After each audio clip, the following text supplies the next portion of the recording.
fome.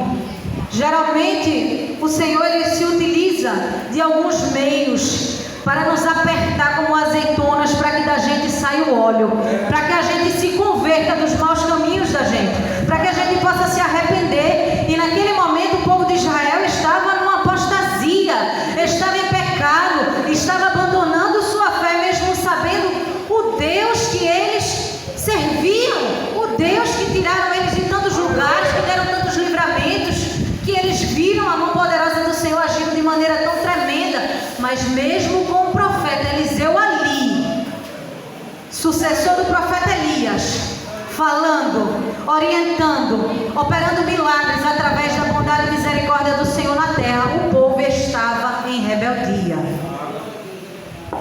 E ali o Senhor permitiu, porque existem alguns meios de juízos, e juízos são esses: a espada. Quando a gente começa com rebeldia com o Senhor permite a guerra. Aleluia. O Senhor permite a espada para nos corrigir. O Senhor também permite a fome, para ver se pelo menos com fome a gente clama. Porque às vezes de barriga cheia, o Senhor operando, o Senhor fazendo, a gente se esquece do Senhor. Então as coisas às vezes tem que apertar para a gente se lembrar, para a gente voltar àquela intimidade, para a gente voltar a buscar. O Senhor também se utiliza de feras. As feras, uma ursa, né? Apareceu 2 ursas quando alguns jovens vieram, de certa maneira, perturbar o homem de Deus, o profeta Eliseu, dizendo: sobe calvo, porque ele era calvo. Então aqueles jovens, a Bíblia fala que 42 deles foram despedaçados por 2 ursas que saíram do bosque. A gente tem que respeitar o ungido do Senhor, a gente tem que respeitar quem tem história com Deus, tá certo? E também através de pestes, através de doenças, o Senhor trata conosco. O importante é que ele sabe trabalhar. Mas sabe o que eu acho mesmo interessante nessa história? É porque naquela terra, a terra escolhida também do Senhor, a terra de Israel, tinha fome.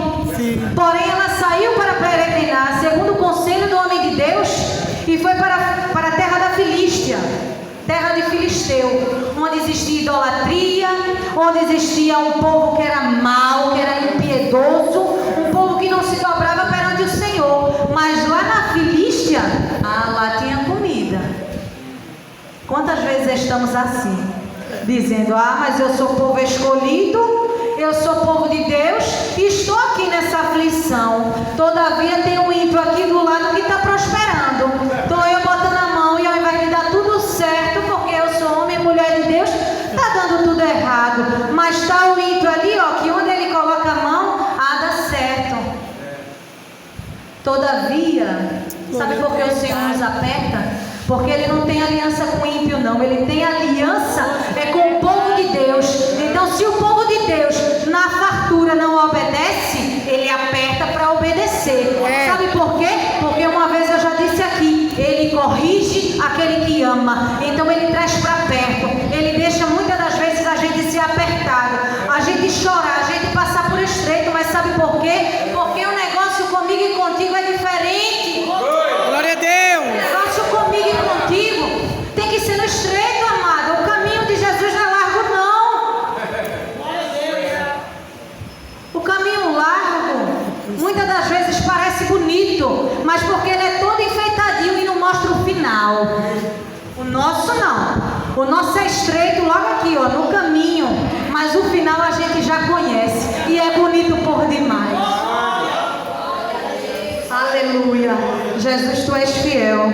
E então, aquela mulher passou dali e foi para a Filisteia, para a terra dos filisteus, a Filístia. E passou ali 7 anos. Passados 7 anos, conforme o homem de Deus havia dito que seria de fome, ela então resolve voltar.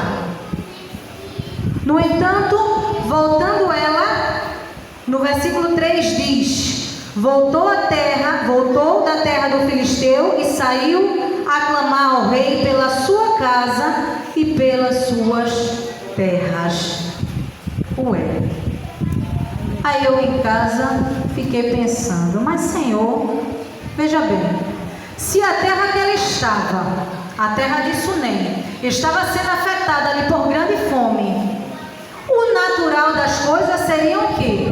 Todo mundo querer se dispersar, querer procurar uma terra onde tivesse alimento, onde tivesse benfeitoria, suprimento para a sua natureza, sua família poder se nutrir durante todo esse período. No entanto, invadiram, segundo estudiosos, a terra dela, tá? Porque aqui na Bíblia ele não deixa certo, ele não deixa concreto o que foi que aconteceu, por que foi que ela foi reclamar sobre a sua casa e sobre a sua terra.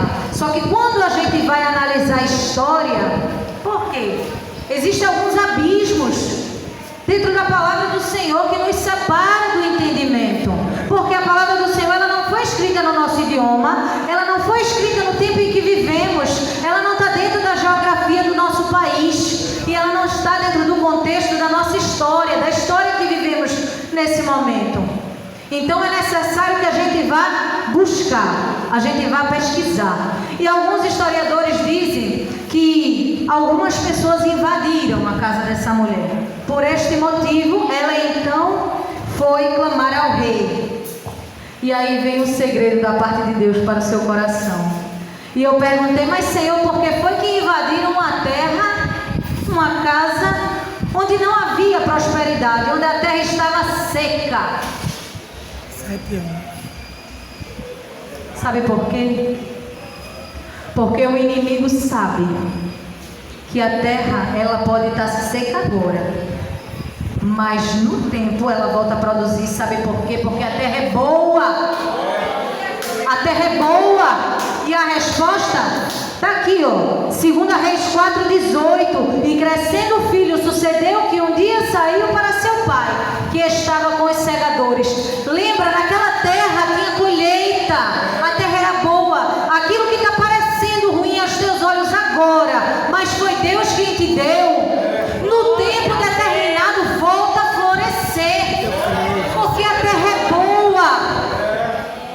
A terra é boa. Espera o tempo. Mesmo assim, não abra mão da sua casa, não abra mão da sua terra, porque está parecendo ruim agora não. Porque vai chegar o tempo da terra voltar a ser boa. Porque foi o Senhor que deu. Tenha paciência. Parece muito fácil quem está aqui a falar. Mas tenha paciência. Confie no Senhor, porque aquilo que o Senhor te deu, Ele se responsabiliza e é teu. glória a Deus. Aleluia. E a palavra de Deus diz que ela saiu a clamar ao rei. Aleluia. Glória a Deus. Ela era uma mulher que tinha, de certa forma, um vínculo com Eliseu. Ela tinha acesso ao profeta. Ela tinha acesso ao profeta. Quando ela chegou naquela dificuldade, muito bem, ela poderia ter ido atrás do profeta. Ei, profeta, foi o Senhor que mandou eu sair da minha casa. Foi o Senhor que mandou largar aqui a minha terra e ir para outro lugar. Quando eu cheguei agora, cadê? Agora tem outras pessoas. Agora eu não consigo mais habitar dentro do meu lar. Todavia, novamente, ela só vai falar com quem resolve. Fale com quem resolve seu problema. Quem resolve seu problema é Deus. Aqui na mensagem, a figura de Deus, ele é o profeta. Mas na minha e na sua vida, Deus é o que resolve o seu problema. O profeta, ele aconselha, mas quem faz é Deus. E ela foi clamar ao rei com uma convicção, porque ela sabia que seria feito. Sabe por quê? Porque a palavra do Senhor diz que ela fez conforme a palavra. Ela fez, ela obedeceu. Ela saiu, mas foi conforme a palavra de Deus, ministrada pela boca do profeta. Quando a gente obedece ao Senhor, pode parecer errado, pode parecer que está acontecendo uma nuvem obscura e a gente não está conseguindo enxergar. Todavia, se você fez em obediência ao Senhor, ei, Pode clamar a Deus. Clama mesmo. Clama a mim, responder-te-ei. Ele vai te responder. Ele é o Deus que fala com o seu povo. Ele não é que nem estátua, não. Ele não está com a sua mão encolhida que não possa estender e mudar a tua história, não. O Senhor, Ele tem ouvidos que ouvem e tem boca que fala. Todavia, aquela mulher estava em obediência. Que anda em obediência, ouve a voz do Senhor. Porque muitas das vezes o Senhor fala, mas é a gente que não escuta. E muitas das vezes escuta, mas não quer obedecer. Que Deus maravilhoso. Aleluia. Glória a Jesus. E ali ela saiu para procurar o rei, para clamar por sua casa e suas terras.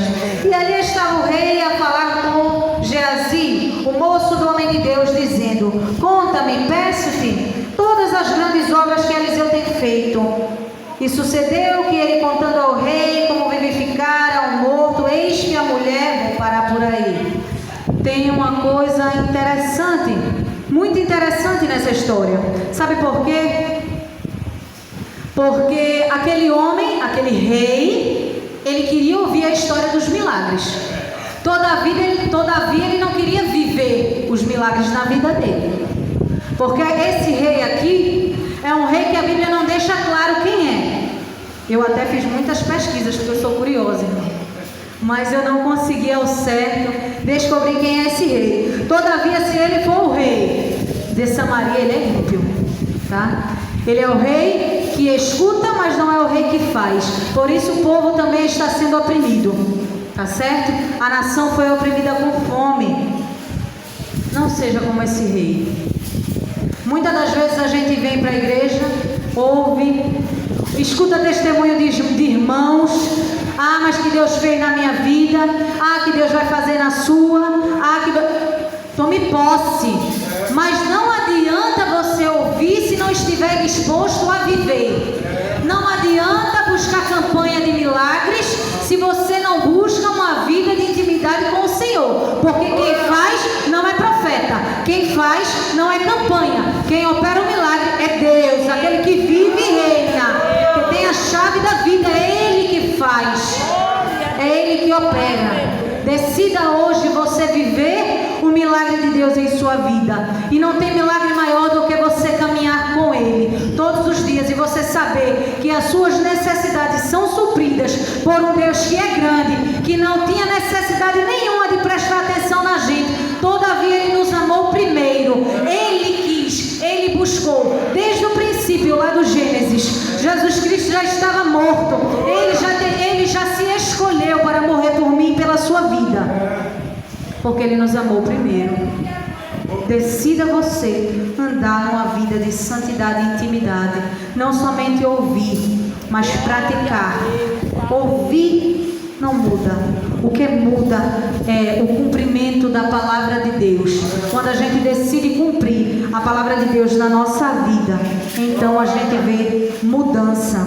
E uma coisa interessante é que muitas das vezes eu ouvi pregações acerca do moço, né, Geazi, o servo de Eliseu, e muitas das vezes ele é somente lembrado pelo erro, né, pelo pecado, porque ele foi lá, tomou de Naamã, né, pediu a Naamã, que era um sírio, que por sinal estava em guerra contra o povo de Israel, né, mas ele foi lá, tomou ouro, coisa que o profeta Eliseu já tinha dito a ele, não é para tomar nada dele. Naamã foi curado, mas o Senhor disse que não é para pegar nada, e ele em desobediência foi e ficou leproso. Todavia, estudiosos dizem que na época em que aconteceu essa história da sunamita, ele ainda não estava leproso, tá certo?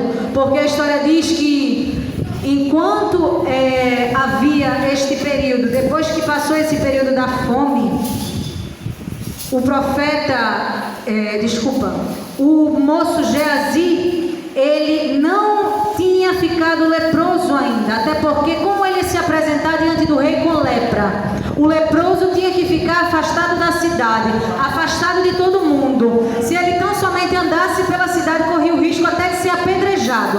Então, os estudiosos alegam, mediante todas essas circunstâncias, que ele nesta época não estava leproso. O engraçado é Geazi aqui poderia ter escolhido qualquer história para falar acerca dos milagres que Deus operava através da vida de Eliseu, mas ele escolheu justamente uma a qual Deus não operou quando ele colocou a mão. Isso simboliza a humildade.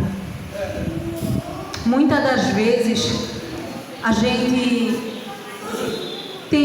acompanha algumas pessoas, alguns irmãos que têm histórias tão bonitas com Deus, que Deus se utiliza tanto, só que por algum momento de frustração que a gente talvez tenha passado naquela situação, a gente tende a esconder.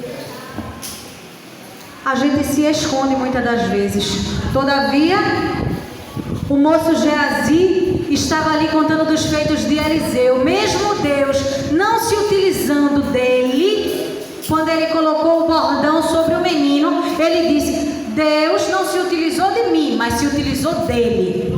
E Deus fez. Irmãos, a gente precisa compreender que Deus, ele usa quem ele quer. E a gente não pode usar as nossas frustrações para ferir o irmão que Deus está usando. Deus, ele trabalha da maneira que ele quer, ele usa quem ele quer, porque o poder é dele, a glória é dele, a honra é para ele, e ninguém pode crescer, e ninguém pode brilhar não, porque quem brilha é ele. E ali na sua simplicidade ele estava contando a história justamente sem saber que Deus estava se utilizando dele como instrumento, porque naquele momento o Senhor estava marcando o encontro com o rei e a sunamita, e utilizou de Geazi para então ser o instrumento de provisão do Senhor. E aquele profeta estava contando então a história que estava lá no capítulo 4, sobre a ressuscitação do filho daquela mulher, quando chega a mulher e o filho, e Geazi diz: ó rei meu senhor, esta é a mulher e este o seu filho, a quem Eliseu vivificou. E eu acho interessante, porque aqui diz a mulher e o filho. E cadê o marido? Porque essa mulher tinha um marido. E aí eu fiquei ali me matutando, perguntando: Deus, e cadê o marido dessa mulher? Porque o mais comum é, se a mulher tem um marido, quem vai à presença do rei clamar é o marido. A mulher fica na retaguarda do homem, não é assim? Todavia, eu pude compreender que no capítulo 4 ele já era muito adiantado de idade. Aquele homem estava idoso, estava velho. Possivelmente não suportou passar esses 7 anos na Filístia e provavelmente veio a morrer. E uma coisa interessante que o Senhor falou comigo e eu quero compartilhar com os irmãos. Tem coisas que a gente passa na vida, irmão, que Deus, ele nos dá força para a gente clamar e ele intervir. E tem coisas, situações que a gente passa na vida, que é simplesmente o Senhor dando força e consolo para a gente aceitar. Peça sabedoria a Deus. Tem muitas das vezes a gente fica ali: ah, mas Senhor, mas eu perdi meu ente querido, mas por que foi que isso aconteceu? Ah, Senhor, mas ele era homem de Deus, ele tinha tantos projetos, ele tinha tantos sonhos. Ah, Senhor, mas isso, mais aquilo, e eu perdi. Para de questionar Deus, irmão. A gente nunca vai vencer. Tenha sabedoria. Mesmo assim, A gente nunca vai vencer contra o Senhor, mas a gente sabe que do lado dele a gente suporta. Porque o ruim com Deus, a gente sabe que uma hora vai melhorar. E o ruim sem Deus?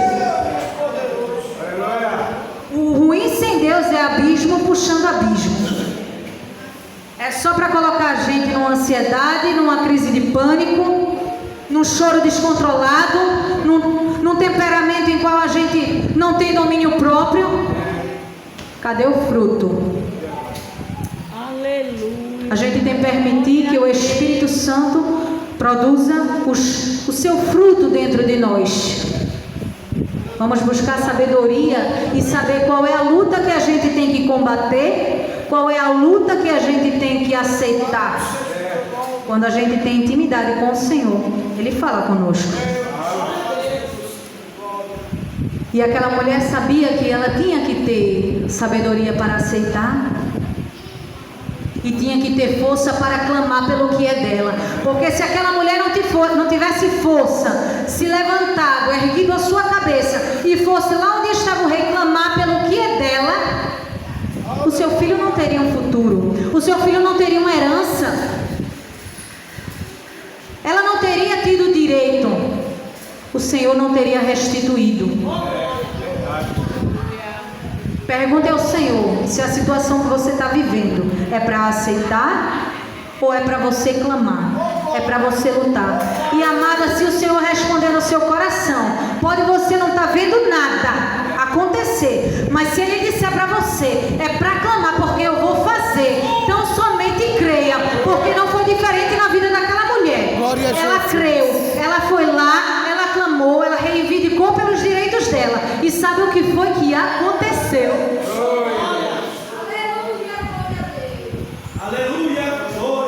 O Senhor entrou com providência. É verdade. Chegamos ao versículo 6. O Senhor entrou com providência. O Senhor interviu na causa dela. O Senhor entrou com restituição. Você veio aqui hoje em busca de restituição.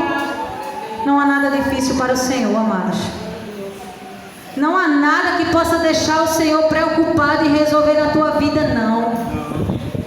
Grande é Ele. Tudo Ele pode fazer. Ah, tem coração de pedra?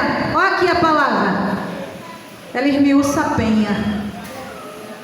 Essa é a palavra que rompe todas as barreiras. Essa é a palavra que torna o injusto um justo. Glória. Quando Ele resolve fazer diferença, quando Ele resolve se arrepender, quando Ele resolve mergulhar, buscar, se humilhar. Para de estar se humilhando aí fora. Se humilha aos pés do Senhor. Porque quando se humilha aos pés do Senhor tem garantia. Coisa boa é a gente se humilhar aos pés do Senhor. Que honra é para a gente se humilhar perante o Senhor. Porque quando a gente chora aos pés do Senhor, o coração dele se move. Eu creio. Ele diz: minha filha, eu não consigo sair daqui não. Aleluia. Meu filho, eu não consigo sair daqui não, eu vou resolver. Aguenta mais um pouquinho. Suporta. Suporta. Tá difícil? Aguenta. Muitas das vezes o Senhor tem mais fé na gente do que a gente na gente mesmo. Não é verdade? O Senhor tem fé na gente, sabe por quê? Porque quando a gente é exposto a uma prova, o Senhor já diz assim: primeiro que Ele não dá prova maior do que a gente possa suportar. Ele não permite, porque o Senhor não dá prova a ninguém. Mas Ele permite com que a gente entre numa prova, porque Ele sabe que eu e você a gente suporta. Suporta. Tá difícil? Pergunta a Deus, pede a Deus, clama, vai buscar. E a madrugada, tá dormindo por quê? Se tá difícil, irmão, acorda na madrugada, vai buscar. Eita, Deus grande, é verdade. Tá difícil, mas tem comida em casa, para de comer, vai jejuar. Vai buscar uma intimidade. Vai falar com Deus, mas mais do que falar com Deus, para ouvir. Escuta a direção que o Senhor está te dando, porque essa mulher ela escutou a direção. A diferença que aconteceu na vida dela é porque ela ouviu a direção. Ela ouviu e obedeceu. Ouça o que o Espírito Santo está dizendo a você. Então somente obedeça. Tenha coragem. Seja forte. Será que quando Josué foi assumir a liderança, após ali a morte de Moisés, será que todo mundo se agradou? Se agradou não, irmão. Imagina, assumir uma liderança depois de Moisés. Não era qualquer pessoa não, irmão. E o medo? E o receio? Todavia, o Senhor disse: ser forte e corajoso. Eu não te desampararei não, eu estarei contigo. Não há quem possa te vencer não. Então somente obedece. Continua. Anda numa vida reta comigo, igual andou meu filho Moisés. Anda numa vida reta com Deus, Ele te supre. Tá difícil, tá, mas sem ele fica pior. Sem ele não tem jeito não. Glória a Deus. Sem ele não tem jeito não. E aí, o rei perguntou àquela mulher se a história que Geazi tinha contado era verdadeira. E então ela explicou a sua história com toda a propriedade de vitória, de restituição, que o Senhor já tinha feito em primeira mão. E moveu o coração do rei. E ele disse: vou lhe enviar um oficial. E disse: faze-lhe restituir tudo. É uma parte? Não. É uma parte? Tudo. Deus quando faz pela metade? Não. Faz não. Glória a Deus. Faz tudo Aleluia. quanto era seu. Era de quem? Glória a Deus. Dela. Aquilo que é teu. E no tempo certo, Deus vai fazer acontecer. Tudo quanto era seu. Todas as rendas das terras. Desde o dia em que deixou a terra até agora. E eu achei interessante demais esse versículo. Eu disse: Tremendo, Senhor, glória. o que é que o Senhor quer falar com a tua igreja? Porque não é a primeira vez, a campanha é toda semana e muitas das vezes foi pregada como semana passada. Oh glória, palavra maravilhosa. E eu disse: Senhor, o que é que tu quer falar para a tua igreja através desse versículo? E o Senhor disse: Satanás não vai se lucrar daquilo que é teu e que fui eu que te dei. Satanás não se lucra daquilo que é teu. Sabe por quê? Porque no meu tempo eu vou restituir. No meu tempo eu vou fazer. No tempo dele. Então somente espera. O que vai acontecer. Mas anda numa vida com Deus. Faz a sua vontade. Procura ouvir a voz dele. Seja um homem e uma mulher obediente ao Senhor e aos seus preceitos, que no tempo dele ele vai fazer. Aquela mulher foi Louvado e reconhecida agradecido é teu nome. mais do que aquilo que ela esperava. Maravilhoso. Porque ela estava esperando simplesmente o rei talvez dizer assim: vai lá, tira aquele povo que está lá e dá a casa para ela. Todavia o Senhor faz infinitamente mais do que aquilo que pedimos e do que aquilo que pensamos. Porque o Senhor, Ele se agrada de uma pessoa obediente, que vive fazendo a sua vontade. Ele tem prazer, irmão. O Senhor, Ele tem prazer em nos abençoar. Jesus disse que Ele veio para que tivéssemos vida, e vida em abundância. O Senhor tem prazer em nos fazer desfrutar o melhor dessa terra, porque a gente é povo escolhido, é nação santa, uma geração eleita, somos separados, somos diferentes. Está se sentindo para baixo, irmão? Lembra do que Jesus já fez por você. Lembra lá atrás de onde foi que Ele te tirou. Será que hoje o que você está pedindo é a primeira restituição? Certamente não. Certamente não é. Traga à memória aquilo que lhe traz esperança.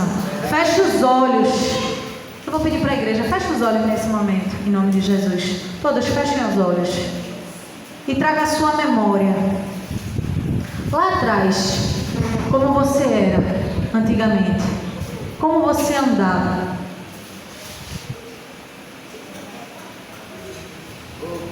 Agora traga a sua memória aquele dia em que você se encontrou com o Senhor. Será que você tem algo a agradecer nessa noite?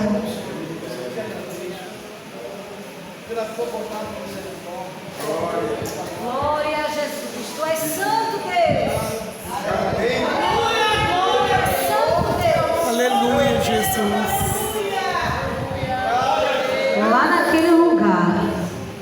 Lá naquele lugar onde você estava, o Senhor te viu. Ele te viu, Ele te quis, Ele te escolheu, Ele te deu um nome, Ele te levantou, mas te levantou com um propósito, para que você vá e dê fruto, não para que você fique choramingando, para que você fique murmurando, para que você fique se lamentando. O Senhor não tem negócio com o murmurador. com gente que retrocede, com gente covarde.